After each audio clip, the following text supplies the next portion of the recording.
the new show, Bel-Air. Now, I do not have to explain to you all the premise of the show. We've all seen The Fresh Prince of Bel-Air, but this is a new take on The Fresh Prince of Bel-Air. The show is actually called Bel-Air. So I would say it is inspired by The Fresh Prince of Bel-Air and not an actual reboot. I watched the first show last night, and I must say it was phenomenal. It is nothing like the first one. I do believe that they kept, I don't know if they kept the entire original script. I don't think they did, because there was some things that happened in that first episode that did not happen in the first episode of the original season. But I heard little bits and pieces. I'm like, I heard that before. I heard that line before. So I do believe that they took some of the script from the first show and put it in Bel-Air. But I do not see it as an actual reboot or a continuation of The Fresh Prince of Bel-Air. I just view it as inspired by The Fresh Prince of Bel-Air, and it is very, very good. So let's just get into the episode, okay? So it opens up with a zoom in pan of the Fresh Prince sitting on a throne with his crown in this beautiful room. It's a big, large columns on it, and there's graffiti flashing on the walls and on the columns, and it's greenery. And for me, an artist, I absolutely love the opening scene. So they're zooming in, and then he wakes up out this dream, and the song that you hear is J. Cole's. I got to get the name of the song, but the song where J. Cole's First Things First, Rest in Peace, Uncle Phil. He wakes up out of his dream to that verse, but they cut off before he said Uncle Phil. I'm like, oh, I'm sorry, that just did something to my emotions. But yes, that was the opening scene, and I was screaming less than 1 minute in, so I knew the show was gonna be good. So he wakes up out of his dream. He's in Philly. He wakes up. They're showing his mom, her character. She looks like his character to me in the original version of the show. So he wakes up to his mom, getting him ready for school, talking about him playing basketball. So he's a basketball star in Philly. And so then he goes outside, and he meets one of his friends. They go, I think they go play a game. Yeah, they play a game. Will hits the winning shot. And then he meets one of the guys from the neighborhood, basically challenges him to a game, told him to meet him on the court. Somebody that he used to play ball with. The guy got into some type of trouble, and so he had to, so he challenged Will to a game on the court. So, and he was a little bit disrespectful. He pushed past Will and all of that. And so, hey, you know, they don't always fly with everybody. So, so Will meets up. The next scene is Will and his friend going to the court, and his friend shows him that he has a gun, and Will was like, "We're not gonna need the gun." So they arrive. They play this game. There's a bet. Some street guys out there, drug dealers. They made a bet. They said, if you win, I'll give you $2,000. If you lose, you have to work for me. And so, of course, Will won. Dude got in his feelings, got mad. They were celebrating. And while no one was looking, he throws the ball at the drug dealer guy. Nobody saw it. I don't know how, with all those people on the freaking court. But nobody saw who threw the ball. He naturally blamed Will. They got into a fight. Will was handling his friend. Everybody jumped on the friend, and Will ran and got the gun, and he shot it in the air. He still wasn't trying to take anyone's life. He just was trying to break up the scene so that they could stop fighting his friend. So that happens, and then, of course, the cops are called. I can't get into all of it, but the cops are called.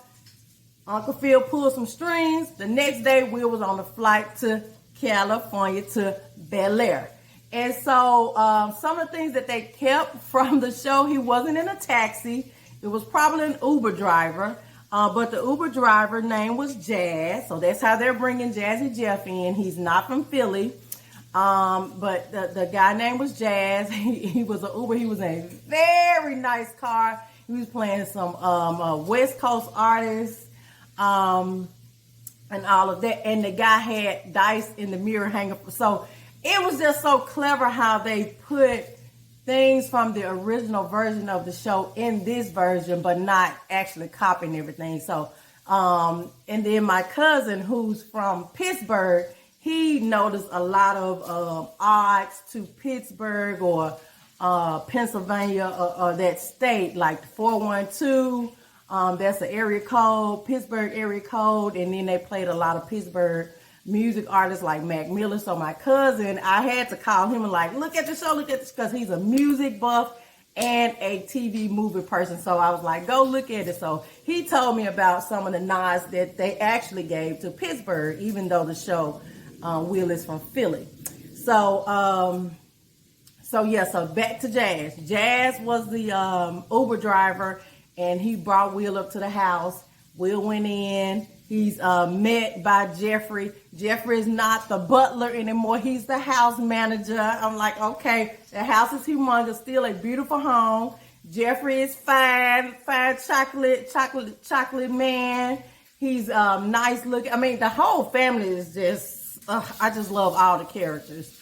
So Jeffrey comes up, baby, ain't playing no games, demand the respect. Come on in here, you little whippersnapper. You know, come on in here. And so he gets in. So they go into the house. The music, oh my God. They're playing Meek Mill. Like I said, they're playing a bunch of Pennsylvania artists. I'm sorry, Philly, Pittsburgh artists. They really are. So when the music is just everything to me. So when they was walking into the house, this beautiful big old Bel-Air mansion, they playing, it's a, I forgot the girl name, Bia, is a whole lot of money in it. Okay, that's the song they were playing, right? So I'm just like screaming to the top of my lungs at this point. I mean, I'm just excited. And if you read Will's book, I read his book, so it was just like, he wrote the book. It was so excited. I was excited reading his book. It's a really good read. I was excited. I wasn't bored. So that's kind of like this show was just flowing and all that. So let me backtrack really quick, because I do want to pay respect to the guy that this show was in, really where Will got the idea from. I'm sure I have seen the guy on set with Will, and at the premiere, his name is Morgan Cooper. And back about 2 years ago, I think it was 2019, he did a trailer of a more dramatic version of the Fresh Prince. It started right when COVID hit. That's when the video came out. His name is, again, Morgan Cooper, and he directed, and the story and all that. He created the story and directed this trailer, a whole entire remake of the Fresh. So a more modern version of Hillary. So they walk in the house. The Bia is playing. It's a whole lot of money. He meets Aunt Viv first. Aunt Viv is introduced to us first, and then Hillary, and then baby Ashley, and then he sees Uncle Phil. They do that whole thing with Uncle Phil and his political crowd where he does not want Will to speak. And then they finally introduce Carlton character. And Carlton is running things, y'all, in Bel-Air. Carlton is the man. He's a lacrosse champion and everything. He's fashionable. I mean, Carlton got it going on. And so he finally meets Carlton. They have their little tit for tat, hey, cousin, this, and that. And so they tell them that they have to hang together at school. Carlton takes them to his school. He tells Will, hey, you're going to get used to how things run around here. Basically telling him, I run it around here. So he tells Will to go find him something to do. Will goes and finds the girl that he saw at the party, which ends up being Carlton's ex. They kind of flirt with each other, and then she finally lets Will know, hey, I'm Carlton's ex. So then Will goes into the gym, and he walks into Carlton and his teammates rapping with the N-word in it. And Will calls him out on like, dude, are you cool with this? You are a sucker if you cool with this. So they had that. And they went back home, and Will walks in on Carlton smoking Xanax. So that was a plot twist. Carlton's on Xanax. So they go ahead, they talk about that. Will is gonna go to the party, just pretend like they get along. Viv told him, if we see you making an effort to get along with Carlton, we'll trust you more. Whoop, that's my toaster. We'll trust you more, and things will get better for you here. So they make a deal to get along, pretend to get along, so that Will can start moving around by himself.